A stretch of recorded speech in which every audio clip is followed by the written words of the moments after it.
Welcome बच्चों, शुरू करते हैं। ओ वायर रह जाती है हर बार भाई। देखो भाई, इलेक्ट्रिक पावर से पहले सर ये पावर क्या चीज है?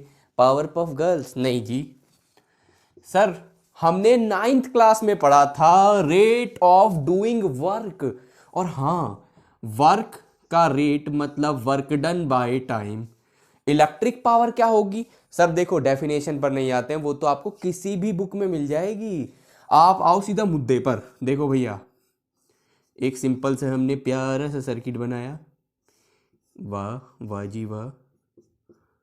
ठीक है, ये है आई। भैया आई है क्या? Rate of flow of electric charge. अब ये जो आपको कंडक्टर दिख रहा है ना, इसको हम थोड़ा बड़ा करके दिखाएंगे ऐसे। ठीक है, बच्चे बोलेंगे ये तो रजिस्टर है। भैया, कंडक्टर की ही तो कुछ ना कुछ रेजिस्टेंस होगी। पुरानी वीडियो भी देख लेना अगर किसी को बेसिक नहीं है क्लियर तो। ओके सर, देखो चार्ज यहाँ से जा रहा था, जा रहा था, जा रहा था। अब चार्ज आगे कैसे बढ़ रहा था? Due to the electric field. और सर सबको पता है इसको मूव करवाने में ना, अब बच्चे बोलेंगे सर आप कंफ्यूज कर रहे हो क्या? कंडक्टर के अंदर आप चार्ज को इधर से इधर मूव करवा रहे हो, from this end to this end, तब ऐसे में खर्च होगा वर्क डन। और work done per unit charge, इसी को हम बोलते हैं पोटेंशियल डिफरेंस। तो सर आप इनडायरेक्टली ये कहना चाह रहे हो क्या कि अगर मेरे को वर्क डन निकालना है, इसको जरा मल्टीप्लाई करना है, तो sir potential difference multiply by the charge. ठीक है। पावर होती है वर्क डन बाय टाइम। भैया इलेक्ट्रिक पावर है क्या? इलेक्ट्रिक पावर बेसिकली ये है उतना वर्क डन जो चार्ज को यहां से, अब यहां वहां कुछ नहीं है भैया, चार्ज को जो एक पॉइंट से दूसरे पॉइंट तक इनसाइड द कंडक्टर, और मैं टर्मिनल की बात भी नहीं कर रहा बेटा, मूव करवाने में लगता है। ठीक है, okay. Rate of doing work is called power. तो सर अगर मेरे को इलेक्ट्रिक पावर चाहिए, जो कि होगी वही रेट ऑफ डूइंग वर्क। भैया ये नाइन्थ में पढ़ चुके हो, मैं ऐसा मान के चल रहा हूं। नहीं पढ़ा, work done divide by time, ये पावर हो जाएगी। ठीक है, तो सर देखो पावर है work done divide by time, तो ये भी तो वर्क डन है भैया। यहां से साफ साफ पता लग रहा है, तो इसको भी टाइम से डिवाइड करो। अब अगर आप ध्यान से देखोगे तो सर ये, अब मैं ऊपर लिख देता हूं एक बार। सर ये जो प्यारी सी चीज है, आप इसको बोलते हो चार्ज अपॉन टाइम। ये तो हमारा करंट है बबुआ। आई आई आई आई, सोना सोन परी आई। तो पावर का सिंपल फॉर्मूला। और हाँ भैया, मैंने इंक इसमें ठूस ठूस कर डाली हुई है। ये बोर्ड ना सर्दी के मारे ठंडा है, इसलिए चल नहीं पाता आजकल अच्छे से। V इंटू आई, ये है पावर का फॉर्मूला।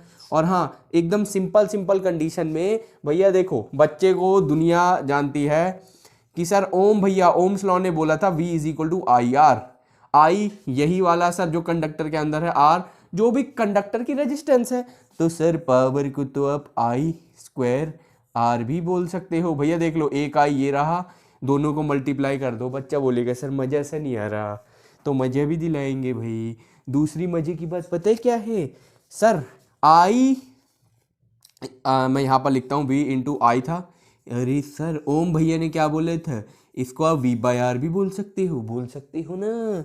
तो एक V दूसरा V, sir V into V by R. तो पावर का तीसरा फॉर्मूला भैया देख लो, एक ये वाला, और सिंपल V इंटू आई, तो आई गया अपना।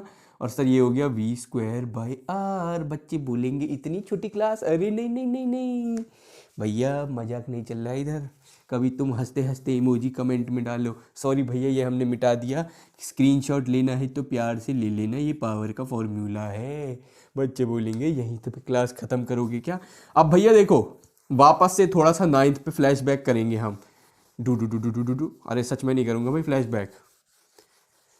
हाँ सर, फ्लैशबैक क्या है सर? आपने बोला था नाइन्थ क्लास में work done divide by time. Work done तो होता है जूल में, टाइम होता है सेकंड में। और जूल पर सेकंड को, अब मैं इसकी ऐसा यूनिट की बात कर रहा हूँ ना, इसको तो सर अक्सर हम बड़े बुजुर्ग लोग वॉट बोलते हैं। ठीक है, और वॉट का सिंबल होता है बड़ा वाला W। याद आया? 10 करोड़ या 1 करोड़ कितने थे W के नीचे गोवा में, सेबेस्टियन गार्डन।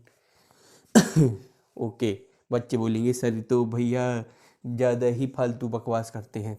सर ये इसकी यूनिट आ गई। और क्या हो सकते, देखो एक होती है किलोवाट। भैया देखो, अगर किसी को नहीं पता तो जहां आपको ये दिख जाए दिस स्टैंड फॉर मिली, अब किसको मिली वो मुझे भी नहीं पता, 10⁻³ से मल्टीप्लाई कर दिया करो, कोई भी हो, चाहे मिलीग्राम हो हैं, या फिर मैं कह रहा हूँ मिलीमीटर हो, और कोई भी चीज़ हो, मिली जूल हो ना, तब भी इससे।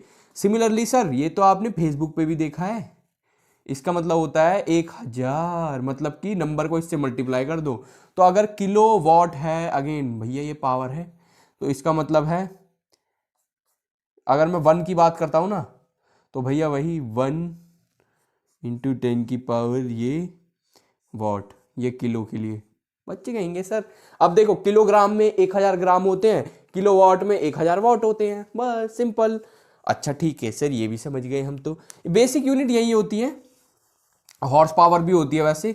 भैया होमवर्क ये है, कमेंट में हॉर्स पावर की वैल्यू बता देना, मज़ा आ जाएगा जिसको नहीं पता होगी। हॉर्स पावर से सर याद आया, देखो एक चीज़ में बच्चों को ना बहुत कन्फ्यूज़न होती है, वो मुझे बतानी है। वो है सर एक यूनिट ऑफ एनर्जी होती है, देखो kWh, इस K for kilo, W for watt, H for hour. अब ये है क्या सर, ये यूनिट ऑफ एनर्जी है, ठीक है सर। बच्चे बोलेंगे सर नाम से पावर जैसी लग रही है, नहीं, ये भैया देखो, अगर कोई भी सर्किट है या कोई भी चीज है, अगर हम कह रहे हैं ना भाई 1 किलोवाट की पावर जो है इस्तेमाल की गई 1 घंटे तक। अब मैं आपको ऐसे समझाता हूं भैया, एक बच्चा है जिसकी पावर है लेट से 2 वॉट उसकी पावर है, और उसने ना 10 सेकंड तक काम किया है। सबको पता है सर पावर जो होता है वर्क डन बाय टाइम, तो वर्क डन मल्टीप्लाई करोगे तो वर्क डन जो आ जाएगा, ठीक है, मैं वर्क डन लिख देता हूँ simple, power into time, power थी सर ये 2 वॉट, टाइम था 10 सेकंड, तो आप बोलोगे 20 जूल आ गया, ठीक है। तो सर यही बेसिक फॉर्मूला मैं यहाँ यूज़ करूँगा, और वर्क डन का W है, ये वॉट का नहीं है भैया। तो बच्चे कहेंगे सर आप कर क्या रहे हो, ऐसे ही ना किलोवाट आवर जो है भैया, ये पावर यूज की गई है 1 घंटे तक, और उस टाइम में जितनी एनर्जी खर्च होगी उसको बोलते हैं किलोवाट आवर, ठीक है सर। तो आप एक बात बताओ ना, अगर मेरे को एनर्जी ये निकालनी है 1 kWh, ये जो एनर्जी है, तो मैं वही करूंगा पावर इनटू में टाइम। भाई पावर थी 1 किलोवाट, अगेन किलो का मतलब 1000, वॉट तो बेटा वॉट है ही, वही जूल पर सेकंड होता है, यहाँ पर भी मैंने लिख दिया था, 1 को कोई लिखता नहीं है।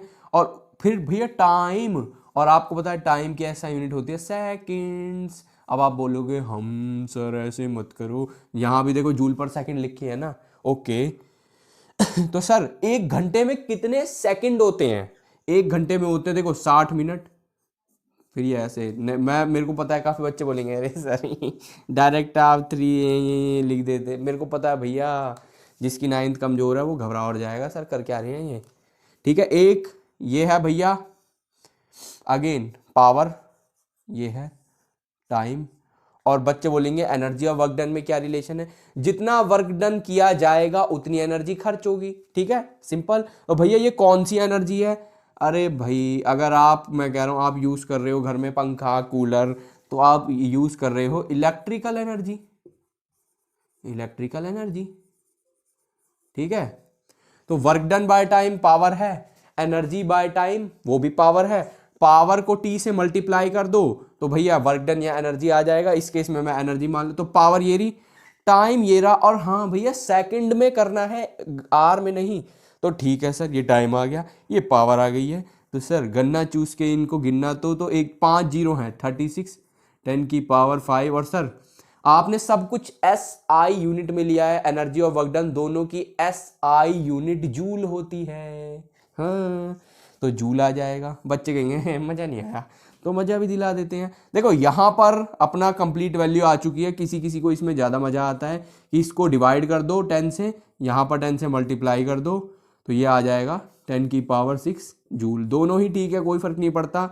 और हाँ अगली क्लास में न्यूमेरिकल बहुत सारे मज़ेदार वाले होंगे, तब तक के लिए पढ़ते रहो और देश का नाम रोशन करते रहो।